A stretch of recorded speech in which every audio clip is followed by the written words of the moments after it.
সুপ্রিয় দর্শক, এই মুহূর্তের সবথেকে বড় খবর। দর্শক, আপনারা সকলেই জানেন দীর্ঘদিন ধরেই কোটা আন্দোলনের আগুনে জ্বলছে বাংলাদেশ। এই আবহে পরিস্থিতি সামাল দিতে না পেরে পদত্যাগ করেছেন বাংলাদেশের প্রধানমন্ত্রী শেখ হাসিনা। আর পদত্যাগ করার পরই তিনি বাংলাদেশের মাটি ছেড়ে ইন্ডিয়ার মাটিতে পা রেখেছেন। তবে ইন্ডিয়াতে পাকাপাকিভাবে থাকবে একথা কিন্তু জানায়নি বাংলাদেশের প্রধানমন্ত্রী শেখ হাসিনা। কিন্তু ইন্ডিয়া থেকেই ব্রিটেনে রাজনৈতিক আশ্রয় চেয়েছিল বা লন্ডনে যাওয়ার কথা ছিল শেখ হাসিনার, কিন্তু শেখ হাসিনার সেই দাবি একেবারে নাকচ করে দেয় ব্রিটেন প্রশাসন। তারপরেই কোথায় থাকবে শেখ হাসিনা? প্রধানমন্ত্রী নরেন্দ্র মোদী কি ইন্ডিয়াতে শেখ হাসিনাকে থাকতে দেবে? ব্রিটেন প্রশাসন তো নাকচ করে দিয়েছে, সেটাই এখন লাখ টাকার প্রশ্ন হয়ে দাঁড়িয়েছে। আর সেই আবহে ইন্ডিয়ার বিদেশ মন্ত্রকের তরফ থেকে কিছু গুরুত্বপূর্ণ আপডেট আমাদের কাছে এসে পৌঁছেছে, সেটাই আপনাদেরকে জানাবো। দেখুন দর্শক, অগ্নিগর্ভ বাংলাদেশ, পতন হলো শেখ হাসিনার সরকারের। প্রতিবেশী দেশের এই পরিস্থিতিতে ভারত যে কতটা চিন্তায় তা বলে বোঝানোর নয়। আর সেই প্রশ্নই এখন সামনে আসতে শুরু করেছে। বিশেষজ্ঞদের কেউ কেউ বলছে এই পালাবদলের ফলে বাংলাদেশে চীনের প্রভাব যদি আরও বৃদ্ধি পায় তাহলে সেটা ভারতের পক্ষে উদ্বেগের বিষয়। এই নিয়ে কিন্তু ভারতের বিদেশ মন্ত্রক উদ্বেগে রয়েছে। আন্দোলনকারীদের চাপে দেশ ছাড়তে বাধ্য হলেন বঙ্গবন্ধুর বলে পরিচিত শেখ হাসিনা, যার জেরে চিন্তার ভাঁজ ভারতের কপালে। 1971 সাল থেকে বাংলাদেশে দফায় দফায় ক্ষমতায় এসেছে হাসিনার আওয়ামী লীগ এবং খালেদা জিয়ার বাংলাদেশের ন্যাশনাল পার্টি। 2009 সালে দ্বিতীয়বারের জন্য প্রধানমন্ত্রী হন শেখ হাসিনা।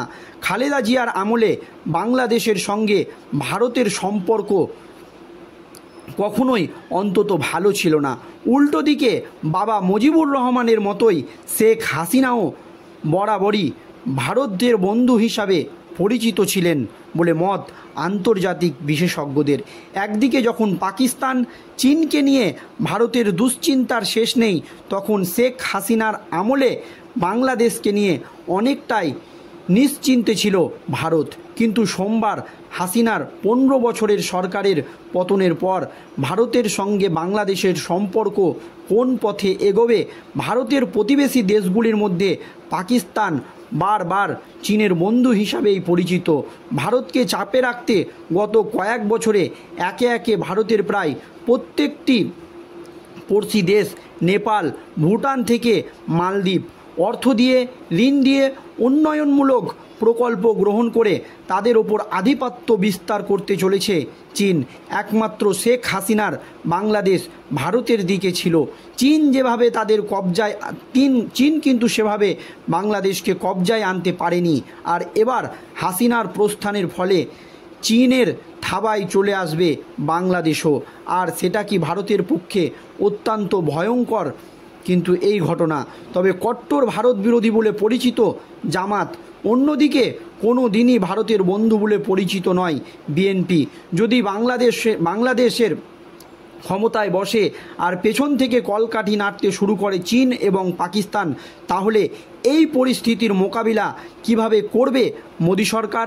যাদবপুর বিশ্ববিদ্যালয় আন্তর্জাতিক সম্পর্ক বিভাগের অধ্যাপক ঈশানী নস্কর বলেন, হাসিনা ভারতে আসলে থাকলে বা এরপরে যে পট পরিবর্তন হবে সেখানে ভারতকে বাংলাদেশকে বন্ধু করে রাখতে হবে।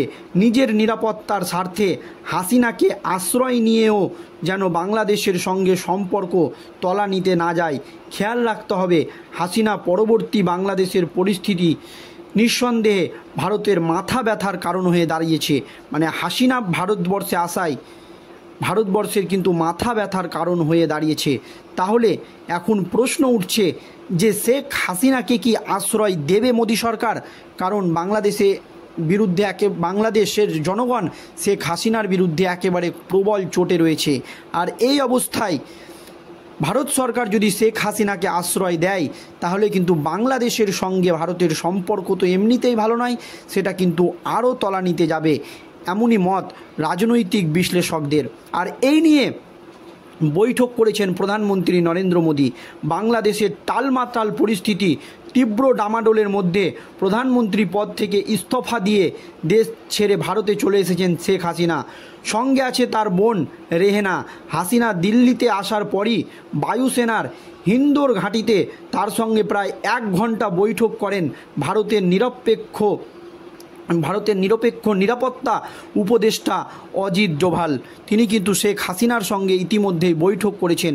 এরপরই বাংলাদেশ নিয়ে গুরুত্বপূর্ণ ক্যাবিনেট বৈঠক ডেকেছেন খোদ প্রধানমন্ত্রী নরেন্দ্র মোদী।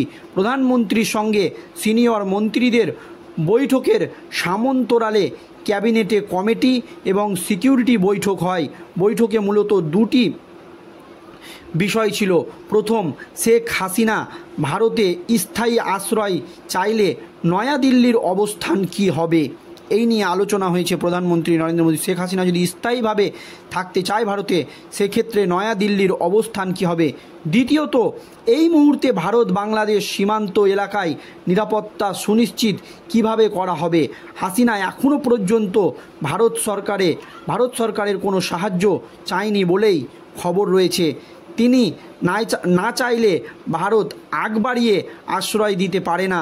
এই অবস্থায় বৈঠকে কী সিদ্ধান্ত হয়েছে তা এখনও জানা যায়নি। এর পাশাপাশি বাংলাদেশে আটকে পড়া ভারতীয়রা কিভাবে দেশে ফিরবে বা কিভাবে তাদের দেশে ফেরানো হবে তা নিয়ে আলোচনা হয়।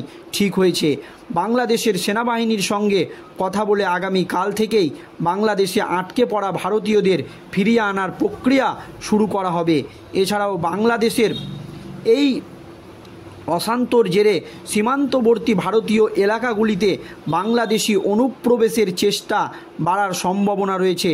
যদি উদ্বাস্তুদের চাপ তৈরি হয়, সেক্ষেত্রে ভারতের কূটনৈতিক অবস্থান কী হবে তা নিয়ে আলোচনা হয়েছে এই বৈঠকের পরই সীমান্তবর্তী জেলাগুলিতে ডিআইজি এবং তার ওপরের স্তরের পুলিশ আধিকারিকদের সীমান্তবর্তী থানাগুলিতে যাওয়ার নির্দেশ দেওয়া হয়েছে।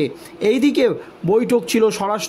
এই বৈঠকে ছিলেন স্বরাষ্ট্রমন্ত্রী অমিত শাহ, প্রতিরক্ষামন্ত্রী রাজনাথ সিং, অর্থমন্ত্রী নির্মলা সীতারামন, বিদেশমন্ত্রী এস জয়শঙ্কর, ছিলেন প্রধান নিরাপত্তা উপদেষ্টা অজিত ডোভাল। তিনি কিন্তু আগে শেখ হাসিনার সঙ্গে বৈঠক করে এই বৈঠকে যোগ দিয়েছিলেন। এছাড়াও ক্যাবিনেট সচিব এবং বিদেশ সচিব, প্রধানমন্ত্রীর দপ্তরের প্রিন্সিপাল সেক্রেটারিরা ছিলেন। উপস্থিত ছিলেন কেন্দ্রীয় স্বরাষ্ট্র ও বিদেশ মন্ত্রকের শীর্ষ আধিকারিকরাও ছিলেন, বিএসএফের শীর্ষ কর্তারাও। এর পাশাপাশি ভারতীয় বায়ুসেনার western air commando chief air marshal PM Sinha হাসিনার সঙ্গে দেখা করেছেন বলে সূত্রের খবর। তবে হাসিনা শেষ পর্যন্ত ভারতেই থাকবে কিনা অন্য কোনো দেশে পা বাড়াবেন, সেই দিকেই তাকিয়ে রয়েছে সকলে, সেটা সময় বলবে। ধন্যবাদ।